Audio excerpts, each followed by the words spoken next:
Mon mari a dit « Elle, au moins, me comprend ». Moi, j'ai envoyé le message à sa mère. « Bonjour mes chères amies françaises, je m'appelle Brigitte, j'ai 69 ans et aujourd'hui je vais vous raconter comment une phrase malheureuse de mon mari a déclenché la plus belle vengeance de ma vie. Installez-vous confortablement avec votre tisane, cette histoire va vous redonner confiance en nous, les femmes de notre génération. Permettez-moi d'abord de me présenter correctement. Je suis Brigitte Moreau, née du Bois, 69 ans depuis le mois dernier, mariée depuis 43 ans avec Jean-Claude. Nous habitons un charmant pavillon de banlieue à Créteil, dans le Val-de-Marne, que nous avons acheté en 1985 quand je travaillais encore comme secrétaire de direction dans une PME de matériel médical. Jean-Claude, lui, était comptable dans une grande entreprise de BTP à Rungis. 2 carrières modestes mais honnêtes qui nous ont permis d'élever nos 3 enfants. Sophie, 41 ans, qui vit maintenant à Bordeaux avec ses jumeaux, Thomas, 38 ans, installé à Nantes avec sa femme, et notre Benjamin Julien, 35 ans, qui habite encore en région parisienne à Vincennes. Pendant 43 ans, Jean-Claude et moi avons vécu une vie tranquille, prévisible, rythmée par nos habitudes. Le matin, café au lait et tartines de confiture de fraises maison en écoutant RTL. Le soir, dîner devant Des chiffres et des lettres, suivi du journal de 20h sur France 2. Le samedi, courses au marché de Créteil et jardinage. Le dimanche, visite chez ma belle-mère Yvette, 91 ans, qui vit dans une résidence senior très coquette à Nogent-sur-Marne. Une routine bien huilée, mes chers amis, qui me convenait parfaitement. Jean-Claude a toujours été un homme discret, rangé, méticuleux. Le genre d'époux qui plie ses chaussettes par couleur et qui tient un carnet détaillé de nos dépenses mensuelles. Jamais de surprise avec lui, jamais de fantaisie. Ses seules distractions étaient son petit potager où il cultivait ses tomates cerises avec passion, et sa collection de timbres qu'il classait religieusement le dimanche après-midi dans son bureau. Un homme prévisible, certes, mais fidèle et dévoué. Du moins, c'est ce que je croyais. Tout a commencé à changer il y a environ 8 mois, peu après sa retraite définitive. Jean-Claude s'est inscrit à un club de randonnée pour garder la forme et rencontrer du monde, disait-il. Excellente idée, me suis-je dit. À 71 ans, il avait besoin de nouveaux centres d'intérêt. Ce que je ne savais pas, c'est que ce club allait bouleverser notre existence conjugale. Les premiers signes étaient subtils. Jean-Claude rentrait de ses randonnées du jeudi avec un entrain inhabituel. Il me racontait les paysages découverts, les villages visités, l'ambiance du groupe. Tu sais, Brigitte, il y a une dame très cultivée dans le groupe, Marlène. Elle connaît une quantité incroyable de choses sur l'histoire locale. C'est passionnant de l'écouter. Marlène par-ci, Marlène par-là. Ce prénom revenait de plus en plus souvent dans ses récits. Puis sont arrivés les changements vestimentaires. Mon Jean-Claude, qui portait depuis des années les mêmes polos Lacoste et pantalons en toile beige, s'est mis à acheter de nouveaux vêtements. Des chemises à carreaux plus jeunes, des chaussures de randonnée dernier cri, même un coupe-vent rouge vif qui lui donnait l'air d'un quinquagénaire. « Il faut que je m'équipe correctement pour les sorties », expliquait-il. « Soit, me disais-je, c'est normal de vouloir être à l'aise. » Mais ce qui m'a vraiment alerté, c'est son comportement avec son téléphone portable. Jean-Claude, qui utilisait son vieux Nokia uniquement pour les urgences, s'est soudain mis à consulter constamment son smartphone tout neuf. Il souriait en lisant ses messages, tapait des réponses avec une agilité surprenante pour quelqu'un qui prétendait ne rien comprendre à ces machins modernes. Quand je lui demandais qui lui écrivait, il répondait évasivement « Oh, c'est le groupe de randonnée qui organise la prochaine sortie. » Le déclic s'est produit un mardi soir de novembre. Jean-Claude était sous la douche et son téléphone a vibré sur la table de la cuisine. Par réflexe, j'ai jeté un coup d'œil à l'écran. Un message de Marlène R avec un emoji cœur. « Merci pour cette merveilleuse journée, mon cher Jean-Claude. Tu me fais redécouvrir la joie de vivre. Mon sang s'est glacé dans mes veines. Mon cœur s'est mis à battre si fort que j'ai cru qu'il allait exploser. 43 ans de mariage, et voilà que mon mari recevait des messages d'amour d'une autre femme. J'ai rapidement remis le téléphone à sa place, les mains tremblantes, et j'ai fait semblant de rien quand Jean-Claude est sorti de la salle de bain en sifflotant. Mais cette nuit-là, impossible de fermer l'œil. Qui était cette Marlène? Depuis quand se connaissait-il? Que s'était-il passé lors de cette merveilleuse journée? Les questions se bousculaient dans ma tête. À 69 ans, après avoir consacré ma vie à ma famille, étais-je en train de découvrir que mon mari me trompait? Les jours suivants ont été un cauchemar. Je scrutais chaque geste de Jean-Claude. J'analysais chaque mot. Il était différent, plus gai, plus attentionné aussi parfois, comme s'il avait mauvaise conscience. Il m'apportait des fleurs sans raison particulière, me complimentait sur ma coiffure, me proposait des sorties au restaurant, mais en même temps, il semblait distant, absent, comme si ses pensées étaient ailleurs. Un jeudi, jour de randonnée, j'ai décidé de le suivre discrètement. À 69 ans, on n'est pas encore grabataire. Je me suis posté près du point de rendez-vous habituel du groupe, place de l'église à Créteil. J'ai vu arriver les randonneurs un par un. Des retraités comme nous, équipés de leurs bâtons de marche et sacs à dos. Et puis elle est arrivée. Grande, élégante, cheveux gris argentés parfaitement coiffés, allure sportive malgré ses 65 ans environ. Elle portait une tenue de randonnée coordonnée qui devait coûter une fortune. Quand Jean-Claude l'a aperçue, son visage s'est illuminé comme un adolescent. Ils se sont embrassés sur les joues, mais leurs mains se sont attardées. Leurs regards se sont croisés avec une complicité évidente. Pendant tout le briefing du guide, ils sont restés côte à côte, chuchotant, riant. Cette intimité qui était la nôtre depuis plus de 4 décennies, ils la partageaient avec une inconnue. De retour chez moi, j'ai fait ce que toute femme moderne fait aujourd'hui, j'ai ouvert Facebook. Marlène Rousseau Créteil Randonnée, et bingo, son profil est apparu. Marlène Rousseau, 66 ans, veuve depuis 3 ans, ancienne professeure d'histoire-géographie au lycée Jean Villard de Meaux, passionnée de randonnée et de voyages culturels. Son mur débordait de photos de ses escapades touristiques, de ses sorties randonnées, et depuis 2 mois, de selfies pris dans des lieux que je reconnaissais. Le parc de Vincennes où Jean-Claude prétendait aller se promener seul pour réfléchir. Le marché aux puces de Saint-Ouen où il était allé chercher une pièce pour sa collection de timbres. Même notre restaurant préféré à Brie-sur-Marne où nous fêtions habituellement nos anniversaires de mariage. Cette femme s'affichait avec mon mari. Certes, elle faisait attention à ne pas le montrer directement, mais on voyait ses mains, ses bras, parfois son reflet dans une vitrine. Elle documentait leur liaison. À son âge, une ancienne professeure qui devrait donner l'exemple. Le pire restait à venir, mes chers amis. Un soir, Jean-Claude a reçu un appel pendant le dîner.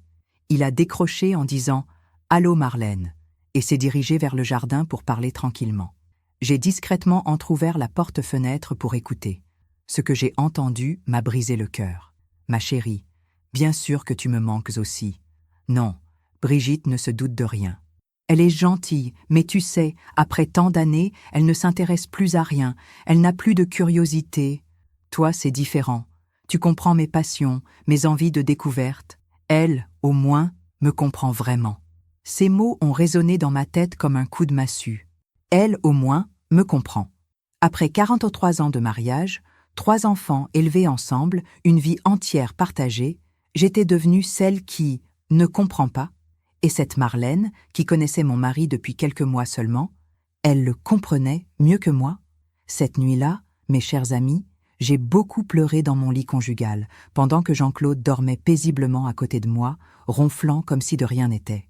J'ai pleuré sur ces 43 années de mariage que je croyais heureuses, sur cette confiance aveugle que j'avais eue en cet homme, sur cette naïveté qui m'avait fait croire que nous vieillirions ensemble dans la sérénité. Mais au petit matin, en voyant les premiers rayons du soleil filtrer à travers nos rideaux à fleurs, quelque chose d'important avait fondamentalement changé en moi. La tristesse et l'apitoiement avaient miraculeusement laissé place à une détermination froide et méthodique. Si Jean-Claude pensait pouvoir me remplacer aussi facilement par sa professeure d'histoire à la retraite, s'il imaginait que j'allais me laisser humilier et écarter sans rien dire, il allait rapidement découvrir de quel bois se chauffe une femme de 69 ans qui a encore parfaitement toute sa tête et qui n'a plus rien à perdre. Car voyez-vous, mes très chers amis, j'avais un atout absolument majeur et redoutable dans ma manche.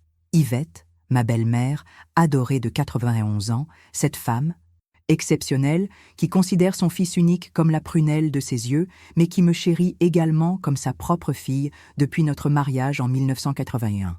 Yvette, qui répète affectueusement sans cesse depuis des décennies « Brigitte, ma chérie, tu es véritablement le plus beau cadeau que mon Jean-Claude m'ait jamais fait dans sa vie. Sans toi, il ne serait jamais devenu l'homme bien qu'il est aujourd'hui. » Et surtout, détail crucial pour mon plan de vengeance, Yvette qui déteste par-dessus tous les mensonges, les tricheries et les manquements aux valeurs familiales traditionnelles.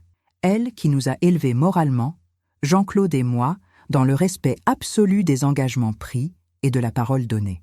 Cette femme de caractère qui a traversé la guerre, élevé seule son fils après la mort prématurée de son mari, qui a connu les vraies difficultés de la vie, elle allait très bientôt apprendre exactement ce que son fils chéri faisait dans le dos de sa belle-fille, depuis des mois. Mais attention, pas n'importe comment. Oh non, mes chers amis. J'allais préparer soigneusement ma révélation avec tout le soin méticuleux d'une véritable stratège militaire expérimentée. Car à notre âge respectable, nous n'avons définitivement plus le temps ni l'envie de nous laisser marcher sur les pieds par qui que ce soit. Pendant les jours qui ont suivi cette découverte traumatisante, j'ai continué à jouer la comédie de l'épouse, parfaitement normale, et rien ne soupçonne. Café du matin, bisous sur la joue, bonne journée mon chéri, repas préparé avec soin, conversation banale sur la météo et les informations télévisées. Mais intérieurement, j'observais Jean-Claude avec l'acuité d'une détective privée professionnelle. Chaque geste suspect, chaque sourire mystérieux, chaque consultation furtive de son téléphone était mentalement catalogué et analysé. J'ai remarqué qu'il prenait maintenant des douches plus longues, qu'il utilisait mon parfum d'ambiance dans la salle de bain, qu'il avait acheté une nouvelle eau de toilette pour changer un peu. J'ai constaté qu'il rentrait parfois de ses soi-disant promenade solitaire, avec une bonne humeur suspecte et un teint légèrement hâlé qui ne correspondait pas à une simple balade dans le quartier. J'ai également découvert qu'il avait ouvert un compte Instagram secret, lui qui prétendait détester les réseaux sociaux, pour suivre le compte de sa chère Marlène et liker discrètement ses photos de voyage et de randonnée. Le plus révoltant, c'est que cette femme ne se cachait même pas. Son profil Facebook public débordait d'allusions à peine voilées à sa nouvelle vie remplie de bonheur et à ses merveilleuses découvertes humaines. Elle postait des citations romantiques sur l'amour qui renaît après 60 ans, des photos de coucher de soleil avec des légendes du genre « Certaines rencontres changent une vie », des selfies rayonnants pris dans des lieux que je reconnaissais parfaitement bien. Cette ancienne enseignante, qui avait passé sa carrière à éduquer la jeunesse dans le respect des valeurs morales, n'avait aucun scrupule à séduire un homme marié de 71 ans, à afficher publiquement sa liaison adultère, à documenter ses rendez-vous secrets avec le mari d'une autre. Quelle hypocrisie révoltante! Le lundi suivant cette nuit de révélation douloureuse, j'ai officiellement commencé ma contre-offensive personnelle. À 69 ans, mes chers amis, on ne s'embarrasse plus de sentiments ni de scrupules excessifs. J'ai décidé de mener une véritable enquête de terrain pour comprendre l'ampleur exacte de cette trahison conjugale et rassembler toutes les preuves nécessaires à ma vengeance. Première mission, infiltrer discrètement le club de randonnée de Jean-Claude. J'ai téléphoné à l'association Sentiers et Patrimoine du Val-de-Marne en me faisant passer pour une dame de 69 ans, récemment veuve, qui cherchait à rencontrer du monde et découvrir la région. La responsable, une certaine Madame Leblanc, a été ravie de m'accueillir. Nous avons justement une sortie mercredi prochain dans la forêt de Notre-Dame, madame. Brigitte Martin, ai-je menti effrontément. Parfait, vous verrez, nous avons un groupe très sympa, avec notamment une ancienne professeure, Marlène, qui connaît merveilleusement bien l'histoire locale. Marlène, j'allais enfin pouvoir observer cette femme de près et comprendre ce qui avait pu séduire mon mari après 43 ans de mariage paisible. Le mercredi matin, j'ai soigneusement préparé ma tenue de camouflage. Tenue de sport moderne achetée spécialement chez Decathlon, casquette avec visière pour dissimuler mon visage, lunettes de soleil et foulard. Je ressemblais à n'importe quelle retraitée sportive de la région. À 9 heures précises, j'étais au point de rendez-vous habituel. Place de l'église à Créteil, le cœur battant comme une espionne en mission. Le groupe comptait une quinzaine de personnes, tous retraités entre 60 et 75 ans environ. L'ambiance était détendue, conviviale. Et puis, elle est arrivée, ma rivale, Marlène Rousseau en personne, encore plus élégante que lors de ma première observation. Elle portait une tenue quechua haut de gamme parfaitement coordonnée. Ses cheveux gris argentés brillaient sous le soleil matinal. Son sourire rayonnant illuminait tout son visage. Je dois reconnaître objectivement qu'elle était séduisante pour son âge, avec cette prestance naturelle des anciennes enseignantes habituées à captiver leur auditoire. « Bonjour tout le monde !» a-t-elle lancé d'une voix claire et assurée. « Aujourd'hui, nous allons découvrir les vestiges du château médiéval de Notre-Dame. J'ai préparé un petit exposé historique qui va vous passionner. Effectivement, pendant toute la randonnée, Marlène a tenu en haleine notre petit groupe avec ses connaissances encyclopédiques sur l'histoire locale, l'architecture médiévale, les personnages historiques qui avaient marqué la région. Une vraie performance pédagogique. Je comprenais mieux pourquoi Jean-Claude était sous le charme. Mais ce qui m'a le plus frappé, c'est son comportement général. Marlène était manifestement habituée à être le centre d'attention. Elle monopolisait la conversation, coupait la parole aux autres, corrigeait constamment les informations données par le guide officiel. « Non, non, ce n'est pas tout à fait exact », disait-elle avec un petit sourire condescendant. En réalité, les archives départementales indiquent que « une vraie donneuse de leçons », le genre de femme qui a toujours raison et qui le fait savoir. J'ai aussi remarqué qu'elle consultait fréquemment son téléphone et souriait en lisant ses messages. À un moment, elle s'est même écartée du groupe pour répondre à un appel, chuchotant et gloussant comme une adolescente. Pas besoin d'être devin pour deviner qui l'appelait. Mon Jean-Claude qui prenait des nouvelles de sa « chérie ». Pendant la pause déjeuner au restaurant Le Relais de la Forêt, j'ai réussi à m'asseoir à une table voisine de celle de Marlène. Elle s'était installée avec 3 autres dames du groupe, et la conversation a rapidement dérivé sur leur vie privée. C'est là que j'ai appris des détails croustillants sur ma rivale. « Vous savez, les filles », a confié Marlène d'un air mystérieux, « depuis la mort de Robert, je pensais que ma vie sentimentale était terminée. Et puis, il y a quelques mois, j'ai rencontré quelqu'un, un homme merveilleux, attentionné, cultivé. Les 3 autres femmes se sont immédiatement penchées vers elle, avides de détails. « Il est marié ?» a demandé l'une d'elles avec une pointe de reproche dans la voix. « Écoutez, » a répondu Marlène en prenant un air dramatique, « sa femme et lui, c'est fini depuis longtemps. Ils vivent comme des colocataires, ils n'ont plus rien à se dire. Elle ne s'intéresse à rien, elle passe ses journées devant la télévision. Lui, c'est un homme qui a encore envie de vivre, de découvrir, d'apprendre. Il mérite tellement mieux qu'une femme qui s'est laissée aller. Mon sang n'a fait qu'un tour. » Cette garce répétait mot pour mot ce que Jean-Claude lui racontait sur moi. Une femme qui s'est laissée aller. Moi qui ai consacré ma vie à ma famille, qui ai travaillé 35 ans pour contribuer au budget familial, qui ai élevé 3 enfants magnifiques. Selon cette Marlène, j'étais donc devenue une vieille femme, insignifiante, qui ne méritait plus l'amour de son mari. « Et que comptez-vous faire ?» a insisté une autre dame. « Il va divorcer ?» Marlène a pris un air confidentiel. Il réfléchit sérieusement. Le problème, c'est sa mère. Une vieille dame de 91 ans très attachée à sa belle-fille. Il ne veut pas lui faire de peine. Mais bon, on ne peut pas sacrifier sa vie pour faire plaisir aux autres, même à sa maman. Sa maman, Yvette, ma chère belle-mère de 91 ans, était donc le seul obstacle au projet d'avenir de ces deux-là. Cette révélation a confirmé définitivement ma stratégie. C'est bien par Yvette que j'allais frapper. Pendant le trajet de retour, j'ai continué à observer Marlène discrètement. Elle riait fort, papillonnait d'un groupe à l'autre, se comportait comme la reine de la randonnée. À un moment, elle a même déclaré à haute voix « Mes amis, j'organise une petite soirée chez moi samedi prochain pour fêter mon anniversaire. Vous êtes tous invités. Apportez juste une bouteille et vos bonnes humeurs. » Tout le monde a applaudi, séduit par son enthousiasme communicatif. Une soirée anniversaire. J'ai immédiatement su que Jean-Claude allait encore me mentir pour y assister. Et effectivement, le soir même, il m'a annoncé qu'il serait absent samedi. Maurice m'invite à dîner chez lui avec quelques anciens collègues de la compta. Ça risque de finir tard, ne m'attends pas. Maurice, toujours Maurice. Ce pauvre homme servait de prétexte à tous les mensonges de mon mari. Les jours suivants, j'ai intensifié ma surveillance. J'ai créé un faux profil Facebook sous le nom de Brigitte Martin, avec une photo de profil floue pour pouvoir suivre les activités de Marlène sans être reconnue. Son mur était une véritable mine d'informations. Elle postait quotidiennement des messages cryptés destinés à son homme mystérieux.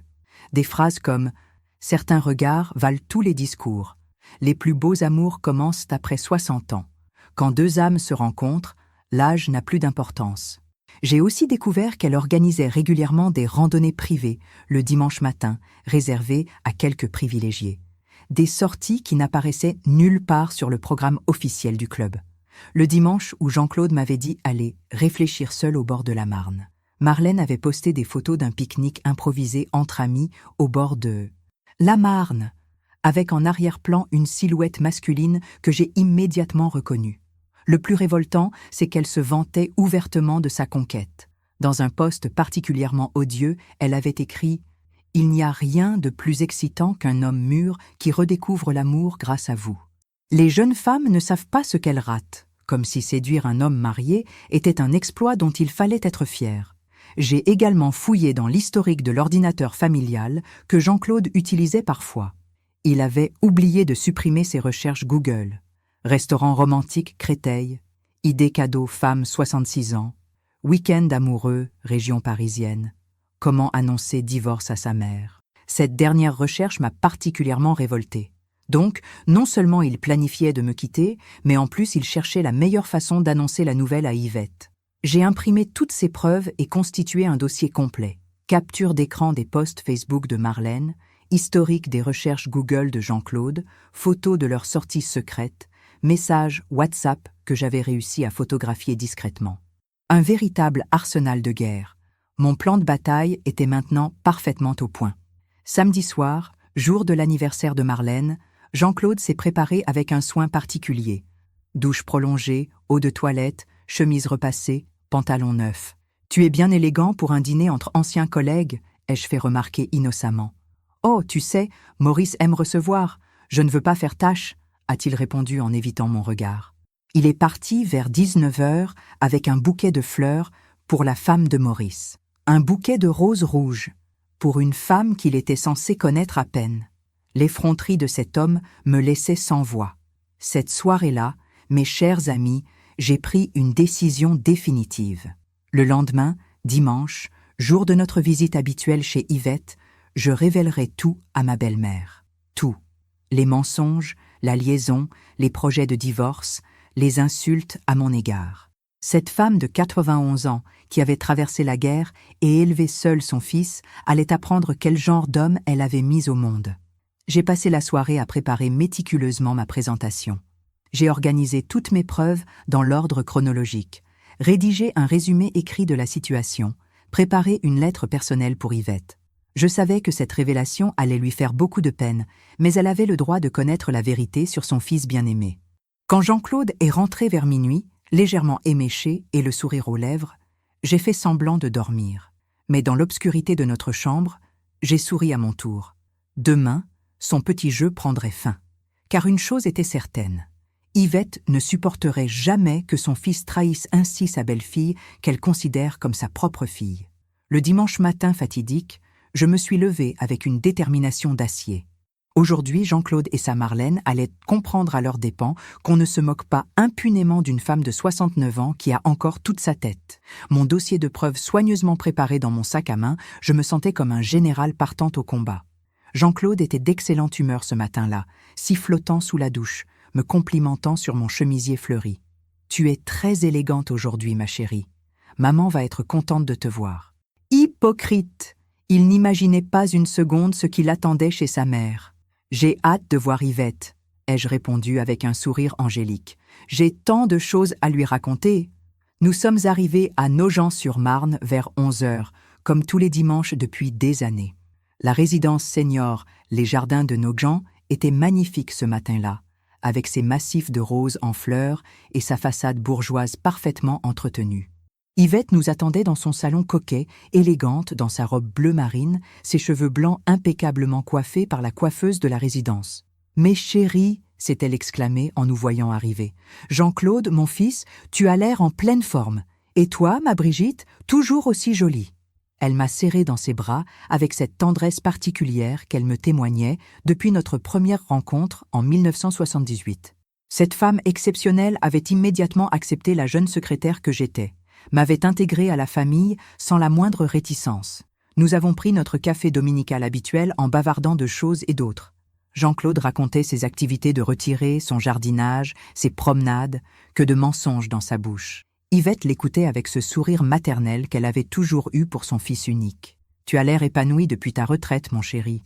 C'est merveilleux de te voir si dynamique. » Vers midi, Jean-Claude s'est levé en consultant sa montre. « Bon, je vais faire un petit tour dans le parc de la résidence, prendre l'air avant le déjeuner. Vous avez sûrement des petits secrets de femme à vous raconter. » Il nous a embrassés et est sorti, nous laissant seuls comme je l'espérais. « Yvette » ai-je commencé d'une voix que j'espérais ferme. J'ai quelque chose de très important et très douloureux à vous dire concernant Jean-Claude. Quelque chose que vous devez absolument savoir, même si cela va vous faire énormément de peine. Le sourire d'Yvette s'est immédiatement effacé. Son visage s'est tendu d'inquiétude. « Mon Dieu, Brigitte, il est malade. Il a un cancer. » Pauvre femme. Elle imaginait le pire sur le plan médical, pas sur le plan moral. « Non, Yvette, il n'est pas malade. » Mais j'ai pris une profonde inspiration et j'ai sorti mon dossier. Il me trompe depuis plusieurs mois avec une femme de son club de randonnée. Et ce n'est pas tout. Ils projettent de vivre ensemble. Jean-Claude compte demander le divorce. Le silence qui a suivi cette révélation était assourdissant. Yvette me fixait, bouche ouverte, comme si elle n'arrivait pas à comprendre mes paroles. Jean-Claude? Mon Jean-Claude? Mais c'est impossible. Il t'aime, Brigitte. Ils vous aiment tous les deux. Je le pensais aussi, ai-je murmuré en sortant les premières photos. Mais regardez, Yvette, voici des photos que j'ai prises lors d'une randonnée où je me suis rendue incognito. Cette femme, c'est Marlène Rousseau, 66 ans, ancienne professeure. Regardez comme ils se comportent ensemble. Yvette a chaussé ses lunettes et a examiné attentivement les clichés. On y voyait Jean-Claude et Marlène marchant main dans la main, s'embrassant tendrement, riant aux éclats. Son visage s'est décomposé progressivement. Ce n'est pas possible. Mon fils ne ferait jamais une chose pareille. Pas à toi, Brigitte. Il y a pire, Yvette. J'ai sorti les captures d'écran des messages Facebook de Marlène. Cette femme se vante ouvertement de sa liaison avec un homme marié. Regardez ce qu'elle écrit. Il n'y a rien de plus excitant qu'un homme mûr qui redécouvre l'amour grâce à vous. Elle parle de votre fils comme d'un trophée. Les mains d'Yvette tremblaient en tenant les documents. Ses yeux se sont remplis de larmes. Et que dit Jean-Claude de toi dans tout ça? C'était la question que je redoutais le plus. Il lui dit que je me suis laissé aller, que je n'ai plus de curiosité, que je ne m'intéresse à rien. Il a déclaré à cette femme, elle, au moins, me comprend vraiment. Comme si 43 ans de mariage ne comptaient plus du tout. À ces mots, Yvette a éclaté en sanglots. Mon fils, mon petit garçon, comment a-t-il pu dire des choses pareilles sur toi? Toi qui as été la plus merveilleuse des épouses, la plus dévouée des belles-filles. Elle s'est levée péniblement de son fauteuil et s'est dirigée vers la fenêtre, le dos voûté par le chagrin. Yvette, il y a encore autre chose. J'ai sorti l'historique des recherches Google de Jean-Claude. Regardez ce qu'il cherche sur Internet. Comment annoncer divorce à sa mère? Il prépare déjà la façon de vous l'annoncer. Cette révélation a été le coup de grâce. Yvette s'est retournée vers moi, et dans ses yeux, j'ai vu la tristesse laisser place à une colère que je ne lui connaissais pas. 43 ans de mariage, 43 ans que tu le soutiens, que tu l'aimes, que tu fais tout pour son bonheur. Et il ose dire que tu ne le comprends pas? Yvette, je ne vous raconte pas tout ça pour vous faire du mal. Mais vous avez le droit de savoir qui est vraiment devenu votre fils. Et surtout, j'ai marqué une pause dramatique. Cette Marlène a dit devant témoins que le seul obstacle à leur projet, c'était vous, qu'ils ne pouvaient pas vivre leur amour à cause d'une vieille dame de 91 ans trop attachée à sa belle-fille. Les yeux d'Yvette ont flambé. Elle a osé dire ça? Cette femme a osé parler de moi comme d'un obstacle? Sa voix tremblait de rage contenue. Et Jean-Claude n'a rien dit pour me défendre? Apparemment non. Il semble même d'accord avec elle. J'ai sorti le dernier élément de mon dossier, la lettre que j'avais rédigée pour elle. Yvette, j'ai écrit tout ça dans cette lettre, avec mes mots, mes sentiments. Vous pourrez la relire quand vous voudrez. Mais maintenant, vous savez la vérité. Yvette a pris la lettre d'une main ferme et l'a glissée dans la poche de sa robe. Puis elle s'est dirigée vers son secrétaire ancien et en a sorti un document officiel que j'ai reconnu, son testament. Brigitte, ma chérie, ce que tu viens de m'apprendre me brise le cœur, mais cela m'ouvre aussi les yeux sur l'homme qu'est devenu mon fils. Elle a agité le testament devant moi. Cet appartement de 120 mètres carrés à Nogent, évalué à 650 000 €, devait lui revenir. Mes économies, 180 000 € placés à la banque postale, étaient prévus pour lui également. Mes bijoux de famille, mes meubles anciens, tout était pour Jean-Claude. Mon cœur s'est mis à battre plus fort. Où voulait-elle en venir? Eh bien, tout cela va changer. Dès demain matin, je prends rendez-vous avec Maître Durand, mon notaire. Si mon fils considère que sa vieille mère de 91 ans est un obstacle à son bonheur, S'il pense pouvoir abandonner sa femme après 43 ans de mariage pour une aventurière, alors il va découvrir ce que coûte l'ingratitude. Yvette, vous n'êtes pas obligée de... Si, Brigitte, complètement. Toi, tu as été une fille pour moi pendant toutes ces années. Tu m'as entourée, choyée, aimée sans jamais rien demander en retour. Tu mérites infiniment mieux que ce fils indigne. Ses yeux brillaient d'une détermination que je ne lui avais jamais vue. C'est à ce moment-là que nous avons entendu la clé tourner dans la serrure. Jean-Claude rentrait de sa promenade, sifflotant gaiement, inconscient du tsunami qui l'attendait. « Maman, Brigitte, j'espère que vous n'avez pas dit trop de mal de moi ?» a-t-il lancé en entrant dans le salon avec son sourire habituel. Yvette et moi, nous nous sommes regardés. L'heure de la confrontation avait sonné. « Jean-Claude, » a dit Yvette d'une voix glaciale que je ne lui connaissais pas, « assieds-toi, nous avons des choses très importantes à te dire. » Le sourire de Jean-Claude s'est figé. Il a remarqué les documents étalés sur la table basse, nos visages fermés, l'atmosphère tendue du salon. « Qu'est-ce qui se passe? Vous avez l'air toute drôle. »« Nous savons tout, Jean-Claude, » ai-je dit calmement. « Marlène Rousseau, le club de randonnée, tes mensonges, tes projets de divorce, tout. » Jean-Claude est devenu livide. Il s'est laissé tomber dans le fauteuil en face de nous, la bouche ouverte, cherchant visiblement ses mots. « Comment avez-vous... » « Comment j'ai su ?» ai-je continué d'un ton détaché. En faisant ce que toute femme intelligente fait quand elle soupçonne son mari de la tromper, j'ai enquêté. J'ai même participé à une de vos randonnées sous une fausse identité. Ta Marlène est très bavarde, tu sais. Brigitte, je peux t'expliquer. M'expliquer quoi? Ma voix montait malgré moi. M'expliquer que je me suis laissé aller, que je ne m'intéresse plus à rien, que cette femme, au moins, te comprend vraiment. J'ai tout entendu, Jean-Claude, tout. Yvette s'est levée de son fauteuil et s'est plantée devant son fils, droite comme un i, malgré ses 91 ans. Jean-Claude Moreau, regarde-moi dans les yeux. Sa voix claquait comme un fouet. Est-ce que c'est vrai ce que Brigitte vient de me raconter? Est-ce que tu trompes ta femme? Est-ce que tu projettes de divorcer après 43 ans de mariage? Jean-Claude a baissé la tête, incapable de soutenir le regard de sa mère. Maman, c'est compliqué. Brigitte et moi, on ne se comprend plus. Marlène, c'est différent, elle. Elle quoi? A explosé Yvette. Elle comprend mieux que ta femme qui a passé sa vie à t'aimer, à te soutenir, à élever tes enfants? Cette femme qui m'a considérée comme sa propre mère pendant des décennies? Maman, s'il te plaît, laisse-moi t'expliquer. Il n'y a rien à expliquer. La colère d'Yvette était maintenant à son comble. Tu as 71 ans, Jean-Claude. Tu n'es plus un gamin. Tu savais parfaitement ce que tu faisais en mentant à ta femme, en la trompant, en planifiant de l'abandonner. Jean-Claude a tenté une dernière manœuvre. Maman, tu ne comprends pas.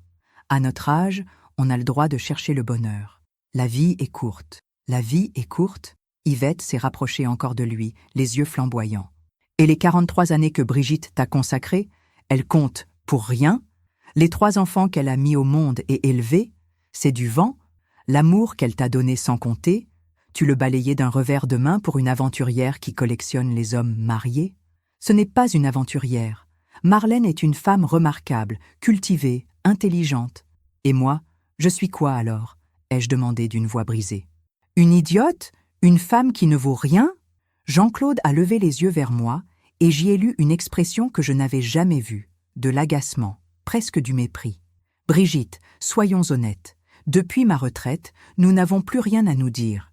Tu passes tes journées devant la télévision, tu ne t'intéresses à rien de nouveau. Marlène, elle, me stimule, me fait découvrir des choses. Ces mots ont été la goutte d'eau qui a fait déborder le vase. Yvette a attrapé son testament et l'a agité sous le nez de son fils. Très bien, Jean-Claude. Puisque ta vieille mère et ta femme terne t'encombrent, tu vas pouvoir vivre ton grand amour en toute liberté. Cet appartement, ces économies, cet héritage que tu attendais. Tout ça, c'est fini. Brigitte héritera de tout. Toi, tu n'auras que ce que la loi m'oblige à te laisser. Le visage de Jean-Claude s'est décomposé. Maman, tu ne peux pas faire ça. Je suis ton fils unique. Un fils unique qui considère sa mère comme un obstacle à son bonheur. Un fils unique qui abandonne sa femme après 43 ans pour une femme qui se vante de séduire les hommes mariés. Yvette était magnifique dans sa colère justicière. Comment osez-vous parler de Marlène comme ça? Comme ça, ai-je sorti mon téléphone et lui ai montré les posts Facebook de sa maîtresse. Tu veux que je te lise ce qu'elle écrit sur son mur?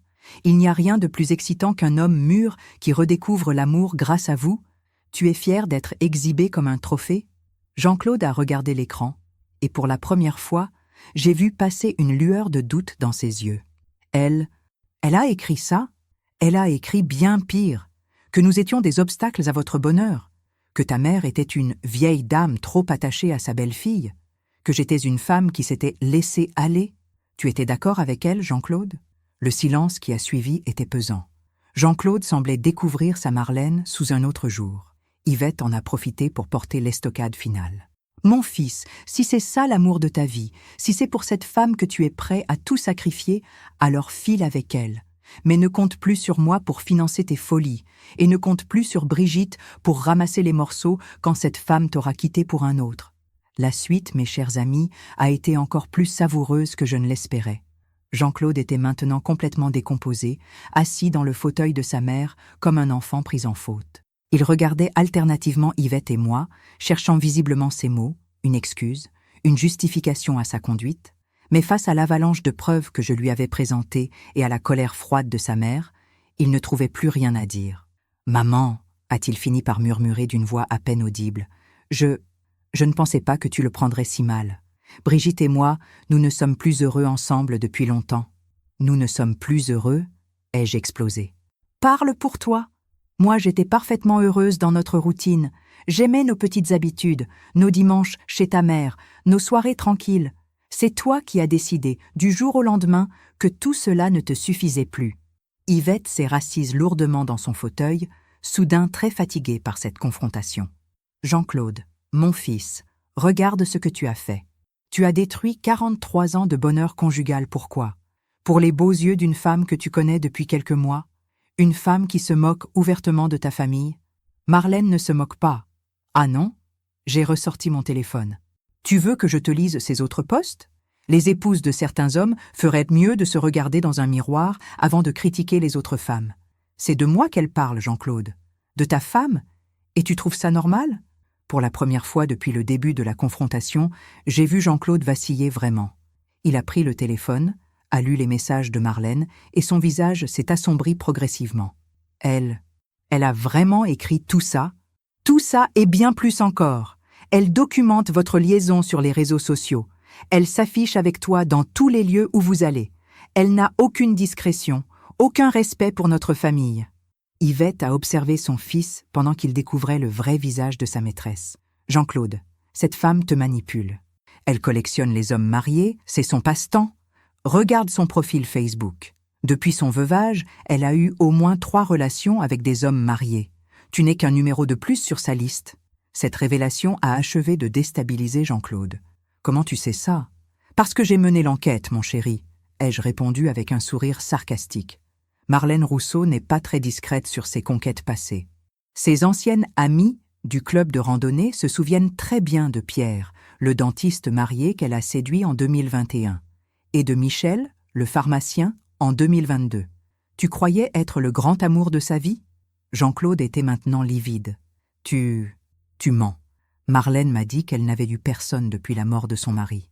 Marlène t'a menti, Jean-Claude, comme elle ment à tous ses amants. Cette femme est une prédatrice qui s'attaque aux hommes mariés en période de fragilité.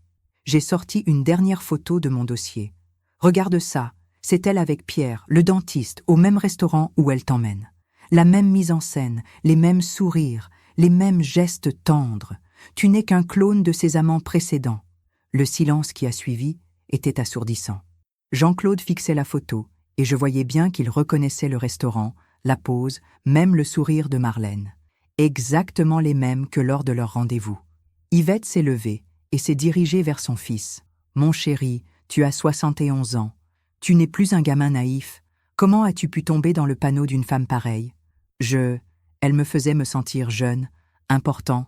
Elle s'intéressait à mes passions. « Tes passions ?» ai-je ricané. « Quelle passion? Tu collectionnes les timbres depuis 40 ans et tu cultives des tomates. Marlène s'intéresse à ça? Ou alors, elle s'intéresse surtout à ton compte en banque et à l'héritage que tu espères de ta mère. » Cette accusation l'a fait bondir. Marlène ne s'intéresse pas à l'argent. Elle a ses propres revenus, sa retraite de professeur. Une retraite de professeur, ça ne va pas bien loin de nos jours. a répliqué Yvette sèchement. Surtout quand on veut maintenir un train de vie de bourgeoise.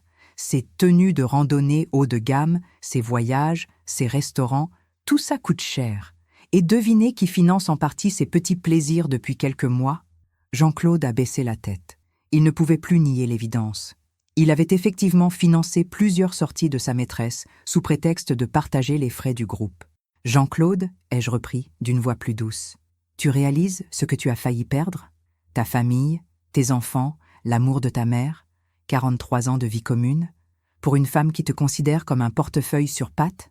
Il a relevé les yeux vers moi et j'y ai vu des larmes. « Brigitte, je ne sais plus quoi dire.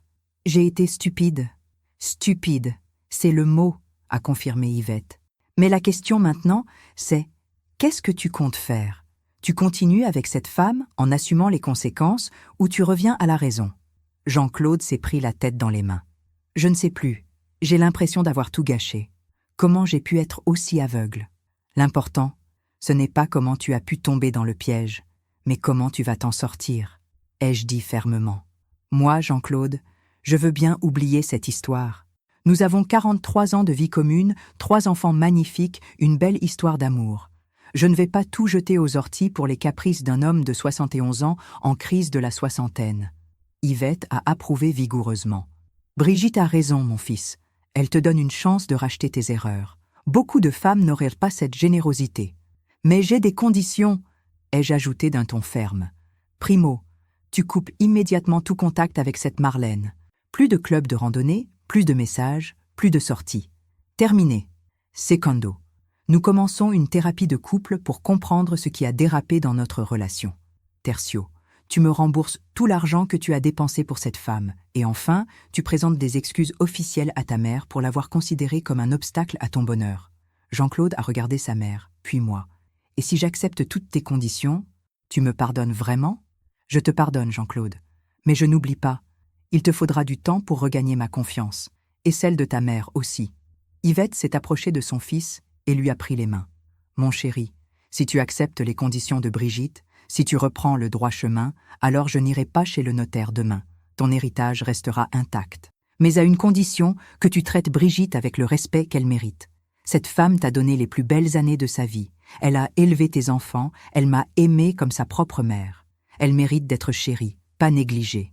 Jean-Claude a fondu en larmes. Pardon, maman. Pardon, Brigitte. J'ai été un imbécile, un mari indigne, un fils ingrat. Il s'est levé et m'a prise dans ses bras. Tu veux bien me donner une seconde chance? Mes chers amis, à ce moment-là, j'ai senti que la partie était gagnée. Non seulement Jean-Claude revenait à la raison, mais en plus, il avait compris la valeur de ce qu'il avait failli perdre. Les semaines suivantes ont confirmé ma victoire totale. Jean-Claude a immédiatement quitté le club de randonnée et coupé tout contact avec Marlène. Cette dernière a d'abord tenté de le récupérer par des messages pathétiques, puis s'est rapidement consolée avec un nouveau membre du club, un veuf de 68 ans cette fois. Comme quoi, j'avais raison. Nous n'étions que des numéros interchangeables pour elle. Jean-Claude et moi avons commencé une thérapie de couple avec une psychologue excellente, Madame Bertrand, qui nous a aidés à identifier les petites fissures dans notre relation et à les réparer. Mon mari a redécouvert les qualités de sa femme qu'il avait oubliées, et moi j'ai compris qu'après 43 ans de mariage, il était normal d'avoir besoin de nouveautés de temps en temps. Nous avons décidé de nous inscrire ensemble à un cours de cuisine italienne, de partir en voyage organisé en Irlande, et même d'adopter un petit chien pour égayer nos soirées. Notre relation s'est enrichie sans avoir besoin d'une Marlène dans le décor. Yvette, bien sûr, n'a pas modifié son testament. Mais elle a fait promettre à Jean-Claude de ne plus jamais tenir sa famille pour acquise. L'amour, ça s'entretient, lui répète-t-elle maintenant. On ne change pas une femme parfaite contre une aventurière. Mes chères amies françaises, en terminant cette histoire, je veux vous dire une chose importante. À notre âge, nous ne sommes pas des femmes finies. Nous avons de l'expérience, de la sagesse et souvent plus de ressources que nous ne le pensons. Quand un homme croit pouvoir nous remplacer facilement, il découvre parfois que nous savons nous défendre. N'ayez jamais peur de vous battre pour votre bonheur. Utilisez vos réseaux, votre intelligence, votre connaissance de la nature humaine. Et surtout, n'oubliez jamais que nous, les femmes de plus de 60 ans, nous avons encore notre mot à dire dans cette société. Jean-Claude a appris à ses dépens qu'on ne trompe pas impunément une femme qui a encore toute sa tête. Et toutes les Marlènes de ce monde feraient bien de réfléchir avant de s'attaquer aux couples solides. Sur ce, mes très chers amis, je vous embrasse toutes, et n'oubliez pas, restez dignes, restez fortes, et ne laissez jamais personne vous faire croire que vous ne valez plus rien. À bientôt pour de nouvelles aventures de conseils de mamie. Brigitte, 69 ans, Créteil, est plus déterminée que jamais. Mon mari a dit « Elle, au moins, me comprend ». Moi, j'ai envoyé le message à sa mère. Une nouvelle histoire de conseils de mamie. Phase 1. Établissement. Bonjour mes chères amies françaises. Je m'appelle Brigitte, j'ai 69 ans, et aujourd'hui, je vais vous raconter comment une phrase malheureuse de mon mari a déclenché la plus belle vengeance de ma vie. Installez-vous confortablement avec votre tisane, cette histoire va vous redonner confiance en nous, les femmes de notre génération. Permettez-moi d'abord de me présenter correctement. Je suis Brigitte Moreau, née du Bois, 69 ans depuis le mois dernier, mariée depuis 43 ans avec Jean-Claude. Nous habitons un charmant pavillon de banlieue à Créteil, dans le Val-de-Marne, que nous avons acheté en 1985 quand je travaillais encore comme secrétaire de direction dans une PME de matériel médical. Jean-Claude, lui, était comptable dans une grande entreprise de BTP à Rungis. 2 carrières modestes mais honnêtes qui nous ont permis d'élever nos 3 enfants. Sophie, 41 ans, qui vit maintenant à Bordeaux avec ses jumeaux, Thomas, 38 ans, installé à Nantes avec sa femme, et notre Benjamin Julien, 35 ans, qui habite encore en région parisienne à Vincennes. Pendant 43 ans, Jean-Claude et moi avons vécu une vie tranquille, prévisible, rythmée par nos habitudes. Le matin, café au lait et tartines de confiture de fraises maison en écoutant RTL. Le soir, dîner devant Des chiffres et des lettres, suivi du journal de 20h sur France 2. Le samedi, courses au marché de Créteil et jardinage. Le dimanche, visite chez ma belle-mère Yvette, 91 ans, qui vit dans une résidence senior très coquette à Nogent-sur-Marne. Une routine bien huilée, mes chers amis, qui me convenait parfaitement. Jean-Claude a toujours été un homme discret, rangé, méticuleux. Le genre d'époux qui plie ses chaussettes par couleur et qui tient un carnet détaillé de nos dépenses mensuelles. Jamais de surprise avec lui, jamais de fantaisie. Ses seules distractions étaient son petit potager où il cultivait ses tomates cerises avec passion, et sa collection de timbres qu'il classait religieusement le dimanche après-midi dans son bureau. Un homme prévisible, certes, mais fidèle et dévoué. Du moins, c'est ce que je croyais. Tout a commencé à changer il y a environ 8 mois, peu après sa retraite définitive.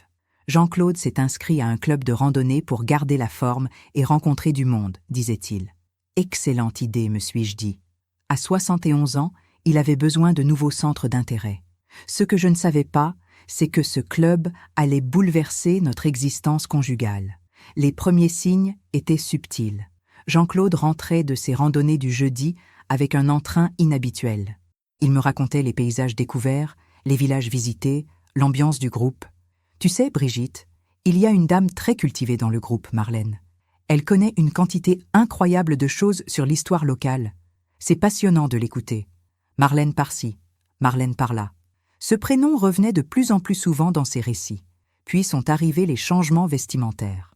Mon Jean-Claude, qui portait depuis des années les mêmes polos Lacoste et pantalons en toile beige, s'est mis à acheter de nouveaux vêtements.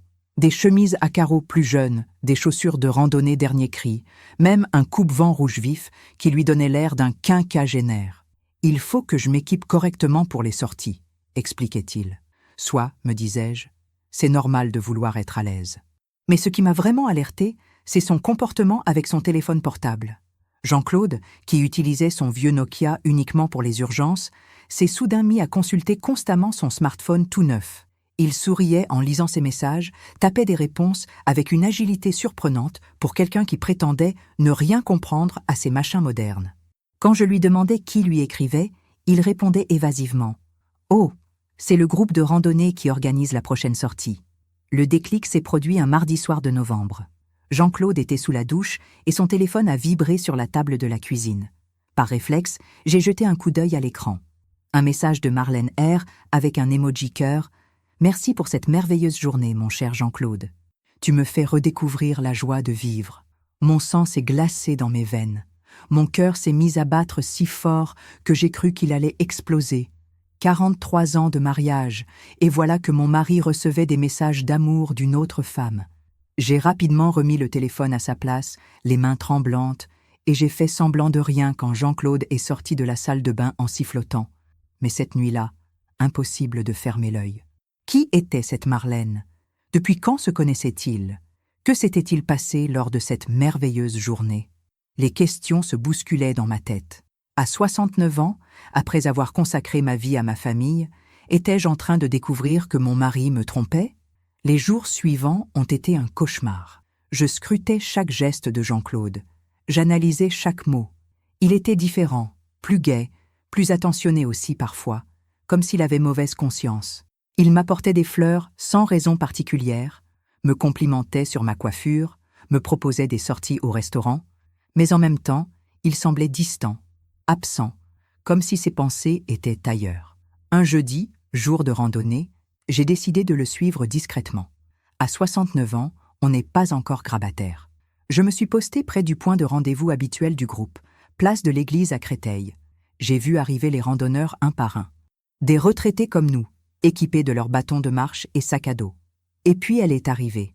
Grande, élégante, cheveux gris argentés parfaitement coiffés, allure sportive malgré ses 65 ans environ. Elle portait une tenue de randonnée coordonnée qui devait coûter une fortune. Quand Jean-Claude l'a aperçue, son visage s'est illuminé comme un adolescent. Ils se sont embrassés sur les joues, mais leurs mains se sont attardées. Leurs regards se sont croisés avec une complicité évidente. Pendant tout le briefing du guide, ils sont restés côte à côte, chuchotant, riant. Cette intimité qui était la nôtre depuis plus de 4 décennies, ils la partageaient avec une inconnue. De retour chez moi, j'ai fait ce que toute femme moderne fait aujourd'hui, j'ai ouvert Facebook. Marlène Rousseau Créteil Randonnée, et bingo, son profil est apparu. Marlène Rousseau, 66 ans, veuve depuis 3 ans, ancienne professeure d'histoire-géographie au lycée Jean Villard de Meaux, passionnée de randonnée et de voyages culturels. Son mur débordait de photos de ses escapades touristiques, de ses sorties randonnées, et depuis 2 mois, de selfies pris dans des lieux que je reconnaissais. Le parc de Vincennes où Jean-Claude prétendait aller, se promenait seul pour réfléchir.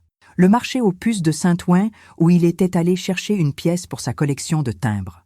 Même notre restaurant préféré à Brie-sur-Marne où nous fêtions habituellement nos anniversaires de mariage. Cette femme s'affichait avec mon mari.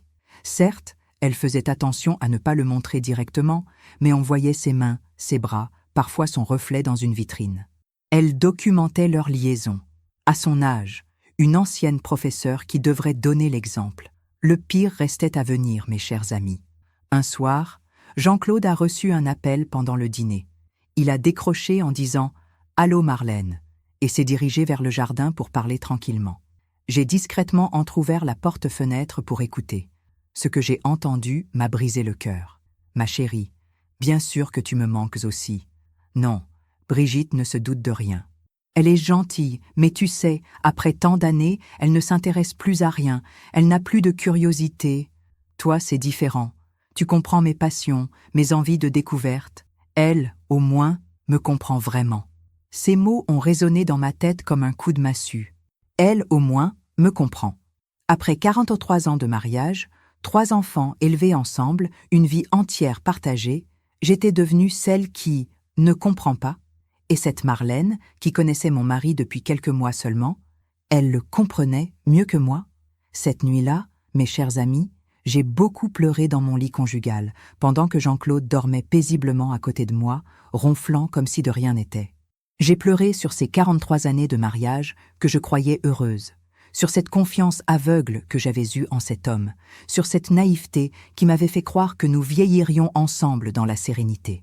Mais au petit matin, en voyant les premiers rayons du soleil filtrer à travers nos rideaux à fleurs, quelque chose d'important avait fondamentalement changé en moi.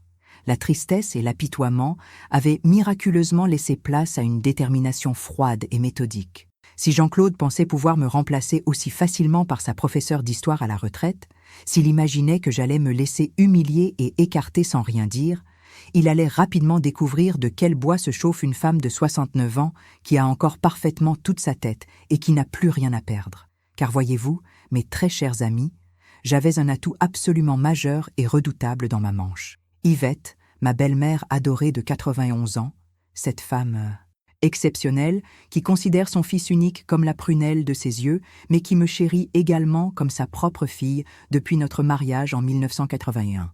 Yvette, qui répète affectueusement sans cesse depuis des décennies « Brigitte, ma chérie, tu es véritablement le plus beau cadeau que mon Jean-Claude m'ait jamais fait dans sa vie.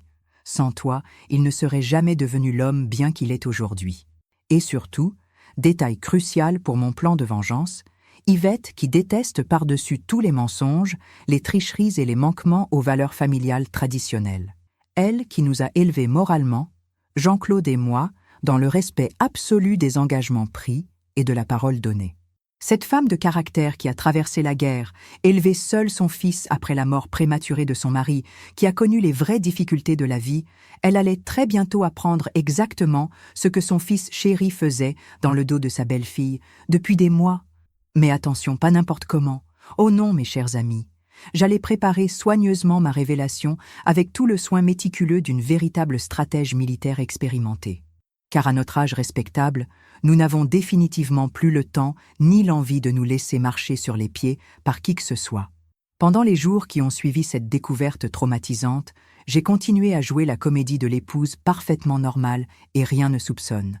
Café du matin, bisous sur la joue, bonne journée mon chéri, repas préparés avec soin, conversation banale sur la météo et les informations télévisées. Mais intérieurement, j'observais Jean-Claude avec l'acuité d'une détective privée professionnelle. Chaque geste suspect, chaque sourire mystérieux, chaque consultation furtive de son téléphone était mentalement catalogué et analysé. J'ai remarqué qu'il prenait maintenant des douches plus longues, qu'il utilisait mon parfum d'ambiance dans la salle de bain, qu'il avait acheté une nouvelle eau de toilette pour changer un peu. J'ai constaté qu'il rentrait parfois de ses soi-disant promenades solitaires avec une bonne humeur suspecte et un teint légèrement hâlé qui ne correspondait pas à une simple balade dans le quartier. J'ai également découvert qu'il avait ouvert un compte Instagram secret, lui qui prétendait détester les réseaux sociaux, pour suivre le compte de sa chère Marlène et liker discrètement ses photos de voyage et de randonnée. Le plus révoltant, c'est que cette femme ne se cachait même pas. Son profil Facebook public débordait d'allusions à peine voilées à sa nouvelle vie remplie de bonheur et à ses merveilleuses découvertes humaines. Elle postait des citations romantiques sur l'amour qui renaît après 60 ans, des photos de coucher de soleil avec des légendes du genre « Certaines rencontres changent une vie », des selfies rayonnants pris dans des lieux que je reconnaissais parfaitement bien. Cette ancienne enseignante, qui avait passé sa carrière à éduquer la jeunesse dans le respect des valeurs morales, n'avait aucun scrupule à séduire un homme marié de 71 ans, à afficher publiquement sa liaison adultère, à documenter ses rendez-vous secrets avec le mari d'une autre. Quelle hypocrisie révoltante!